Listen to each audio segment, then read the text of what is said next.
민주언론연합 최천 예비후보 뉴스 직격 인터뷰를 시작하겠습니다. 민주언론연합은 지역의 26개 지역 언론사들이 참여해 바람직한 지역 여론 형성을 위한 모임입니다. 총선 주마다 정보 전달을 위한 인터뷰를 진행하는 사무총장 김광열 인사 올립니다.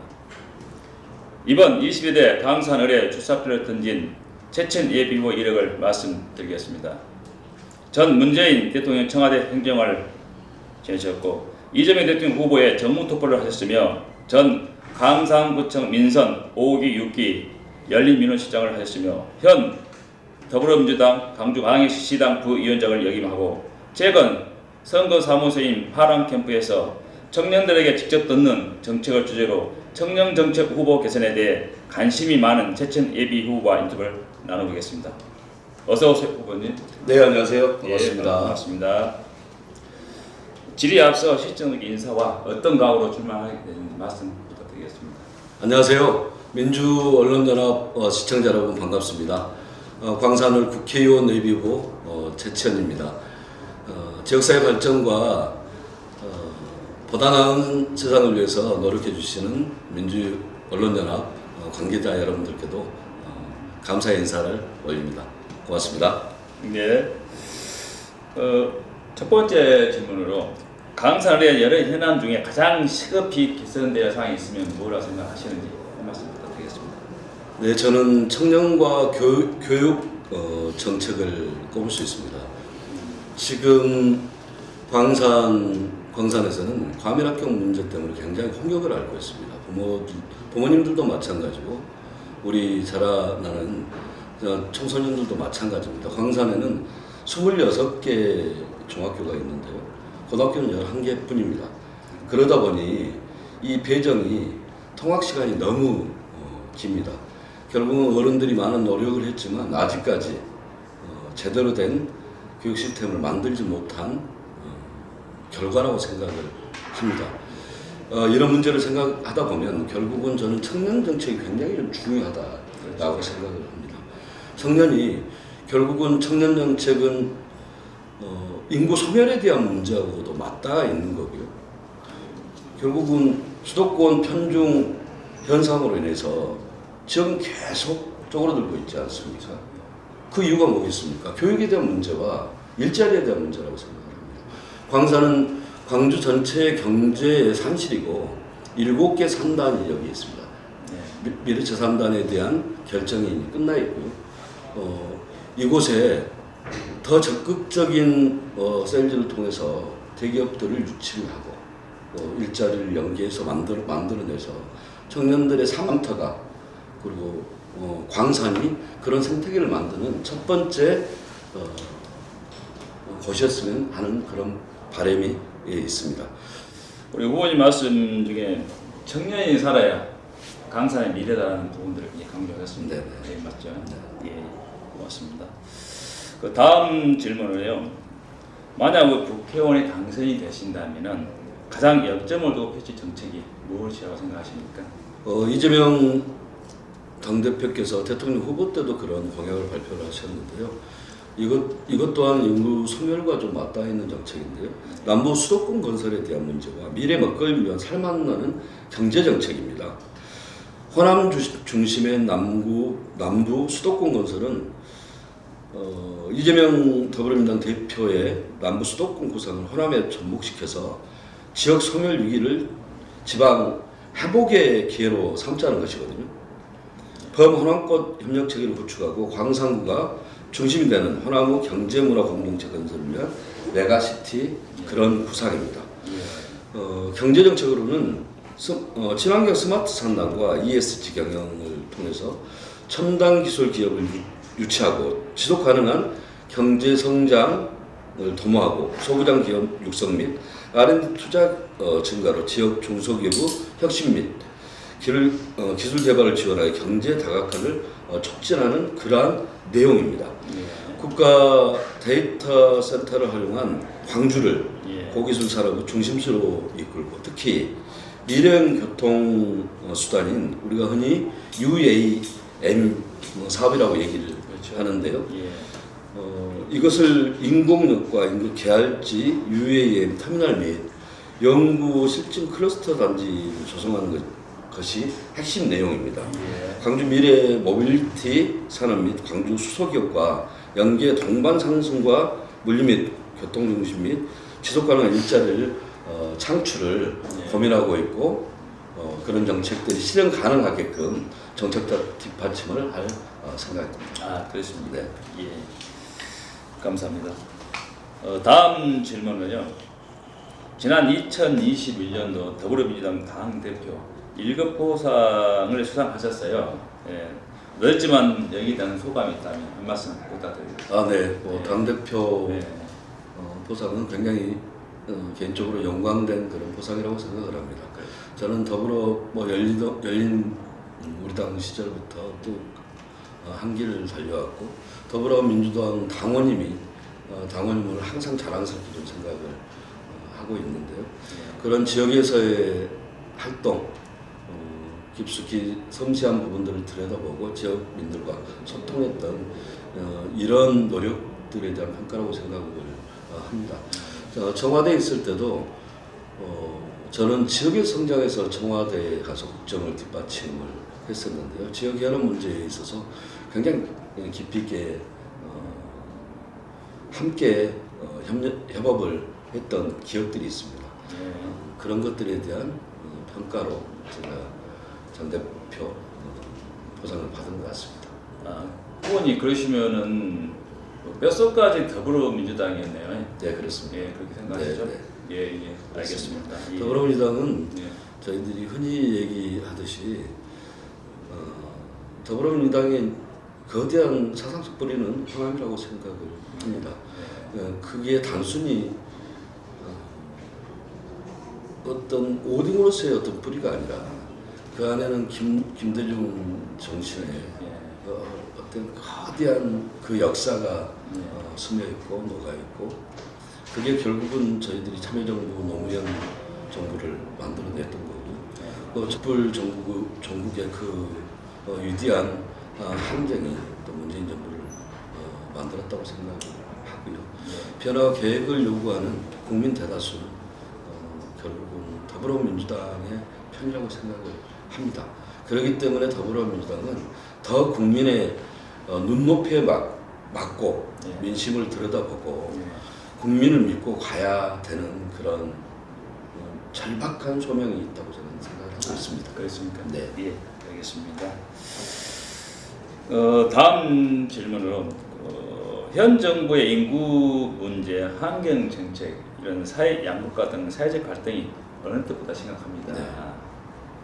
후보님께서 여기에 대한 보관이 있으시다면 한 말씀 드리겠습니다.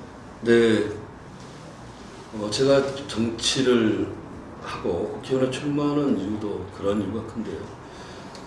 저희들은 선진국 문턱까지 갔었고 코로나19 시대도 저희들은 넘어섰습니다. 성장을 거듭했었고 안정적 관리를 했지만 정권이 바뀌어서 윤석열 정권이 들어서서 이 모든 시스템이 붕괴를 하고 있고 무너진 모습을 저희들이 날마다 직시하고 있습니다. 네. 너무 가슴 아프고 뼈 아픈 상황인데요. 네.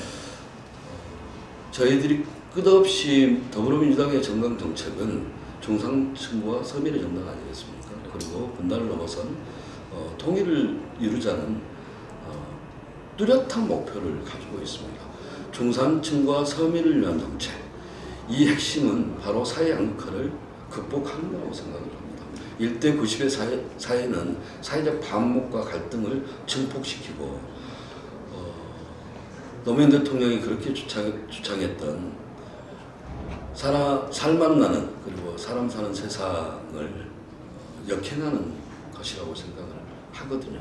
그러니까 앞으로의 어떤 정치가 그 양극화 해소에 방점을 찍고 모든 국민을 평등하게 보고 아프고 그늘지고 힘없는 약자들 편에서 어떻게 해야 될 것인가에 대한 이게 저는 필요하다고 생각을 하고 환경 문제는 뭐 전 지구적 문제이지 않겠습니까? 그렇죠.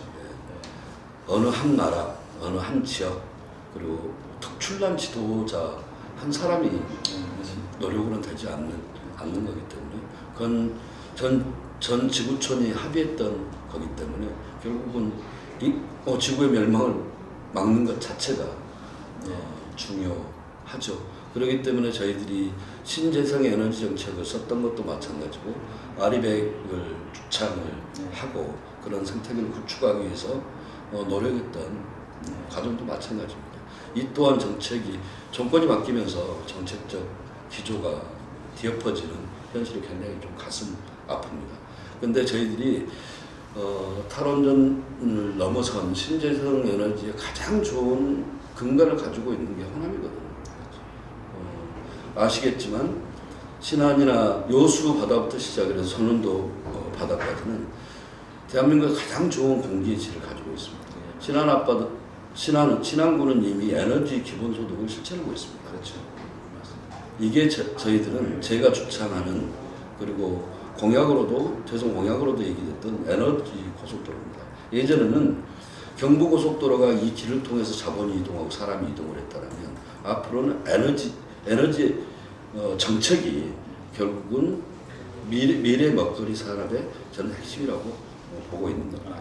이 중심에 호남과 광산이 있었으면 하는 저의 간절함이 있습니다. 그렇습니다. 네. 예. 고맙습니다. 강산에 선언하셨는데요. 강산에 부상하고 있는 프로젝트가 있다면은 설명 부탁드리겠습니다. 네, 아까도 말씀을 드렸는데요. 첫째는 광산구청 A청사로 지역주민 행정과 복지의 서비스 혁신을 이루고 싶습니다. 예. 작을 수 있지만 절박한 문제에 있어서 지역민들이 요청하는 것들을 좀 실행하는 정치를 하고 싶습니다.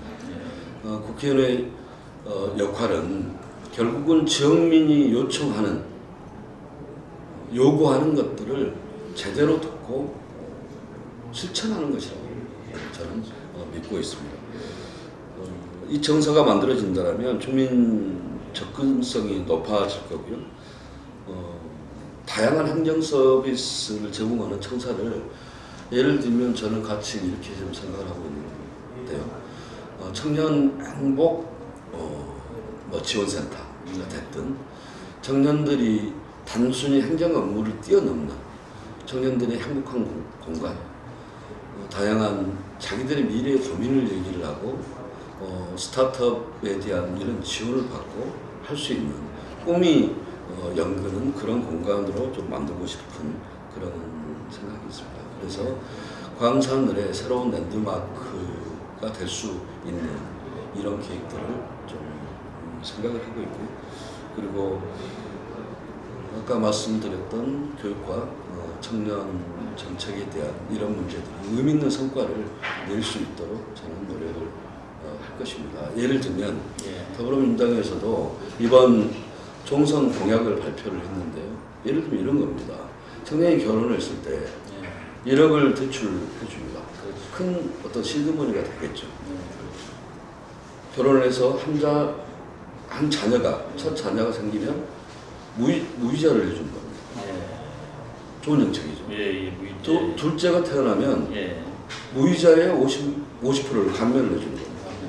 셋째를 낳으면 이 1억을 정부가 다 지원하는 겁니다. 그러면 이제까지 그 수백 조를 쏟아서 저출생 정책을 했지만 실질적 실효성은 없습니다. 2021년이 지금 현재가 우리가 출생률이 0.7명입니다. 전 세계에서 가장 낮죠. 그렇죠.